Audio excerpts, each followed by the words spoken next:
Bom dia, pessoal. Hoje nós vamos estudar sobre o governo geral no Brasil colônia, que teve início em 1548, mais precisamente no século XVI. O governo geral foi uma medida político-administrativa adotada pela coroa portuguesa, representada pelo rei Dom João III, para centralizar, administrar e restabelecer o poder e reforçar a colonização no período do Brasil colônia, após o fracasso das capitanias hereditárias. Os três primeiros governadores gerais foram Tomé de Souza, Duarte da Costa e Mendes Sá.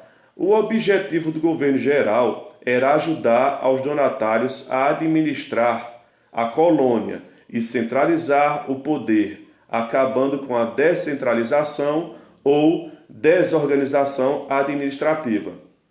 Os três cargos mais importantes criados no governo geral foram ouvidor-mor, provedor-mor e capitão-mor.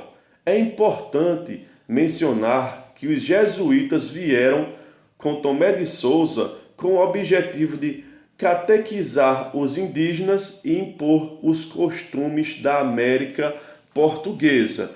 Então, o objetivo de Portugal foi esse: ocupar e povoar o Brasil para facilitar a colonização. No governo geral, o governador-geral trouxe um corpo de funcionários. Eram os funcionários de confiança do governador. Eram provedor-mor, ouvidor-mor e capitão-mor. E foi criada uma administração municipal com juízes de fora e com as câmaras municipais. Nas câmaras municipais só poderiam participar os homens bons, ou seja, os homens ricos. Desde essa época já foram privilegiadas pessoas da aristocracia. Sobre a colonização do Brasil, as capitanias hereditárias, como a gente viu na aula anterior, foi um sistema fracassado de Portugal tentar ocupar, colonizar o Brasil. Não deu certo esse sistema. Como o sistema não funcionou como a metrópole esperava, e foi nomeado um governador geral. Foi o Tomé de Souza, o primeiro governador geral, em 1548. O caráter hereditário das capitanias só foi extinto com o Marquês de Pombal, que era o primeiro ministro de Portugal, em 1759, mediante a indenização do Estado. Em 28 de fevereiro de 1821, o nome capitania foi abolido ou extinto, e a maioria das capitanias passou a se chamar província. Sobre o governo geral. O governo geral significou a centralização administrativa em contraste com a autonomia do sistema de capitanias. Ou seja, essa centralização foi dado um poder ao governador geral, já que no sistema de capitanias não tinha um chefe, não tinha uma pessoa para liderar o país, a colônia. O primeiro governador geral foi Tomé de Souza, que deveria reprimir as revoltas indígenas, defender o território dos franceses e encontrar metais preciosos. Ou seja, a coroa portuguesa enviou Tomé de Souza com esse objetivo, de reprimir os índios, defender o território dos franceses e encontrar metais. Com o governador vieram os primeiros jesuítas. Em 29 de março de 1549, Tomé de Souza fundou a cidade de São Salvador da Bahia de Todos os Santos, a primeira capital do Brasil. A Diocese de Salvador foi criada em 1551, ou seja, eles queriam evangelizar os índios. Era uma forma de colonizar pacificamente o Brasil, de forma pacífica. As normas para o governo geral. O comando e a defesa militar da colônia ficavam a cargo do governador-geral. Os poderes judiciais, antes sobre responsabilidade dos donatários, passaram a ser exercidos pelo governador-geral. Estava proibida a escravidão indígena, também era uma forma de pacificar essa relação com os índios. O governador-geral teria 3 auxiliares, que foram cargos criados durante esse governo geral. O ouvidor-mor, que era responsável ou encarregado da justiça, o provedor-mor, que era o homem que mexia com as finanças do governo geral, ou seja, o encarregado das questões econômicas, e o capitão-mor, que era encarregado das questões militares, ou seja, a defesa do litoral contra as possíveis invasões. Em 1551 foi criado o primeiro bispado no Brasil, que teve como representante Dom Pedro Fernandes Sardinha, para coordenar os assuntos religiosos da colônia. Ou seja, a religiosidade foi uma maneira de Portugal fortalecer essa colonização no Brasil, na colônia brasileira.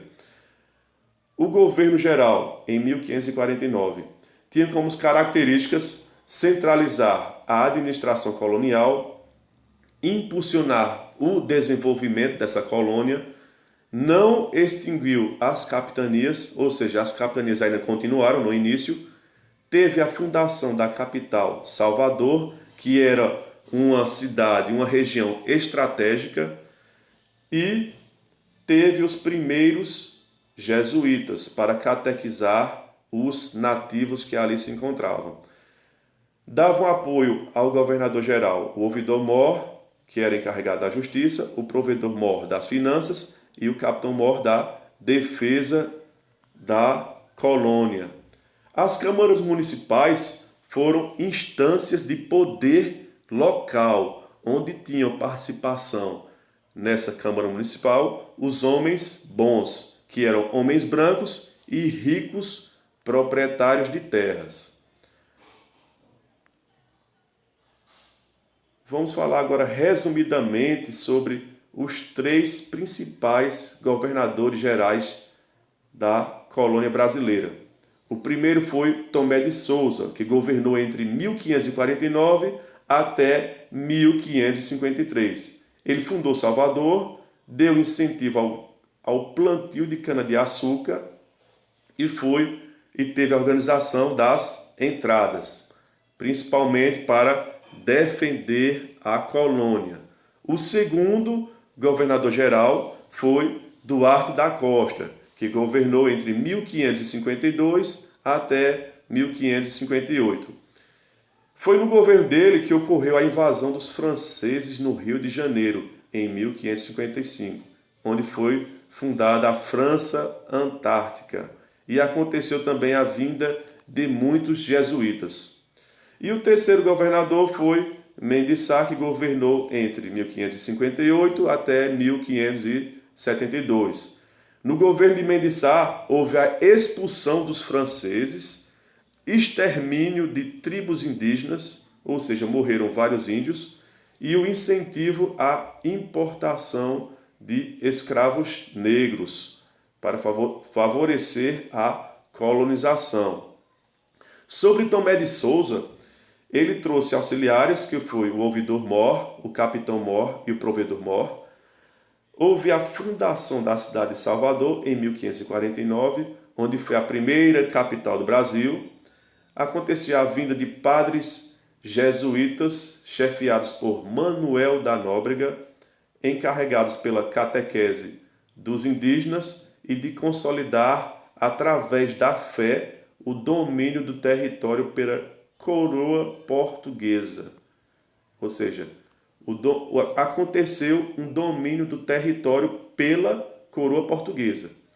Aconteceu também a fundação do Colégio dos Jesuítas da Bahia pelo padre Manuel de Nóbrega e a criação do primeiro bispado do Brasil, com sede na Capitania Real e com a liderança do bispo Dom Pedro Fernandes Sardinha.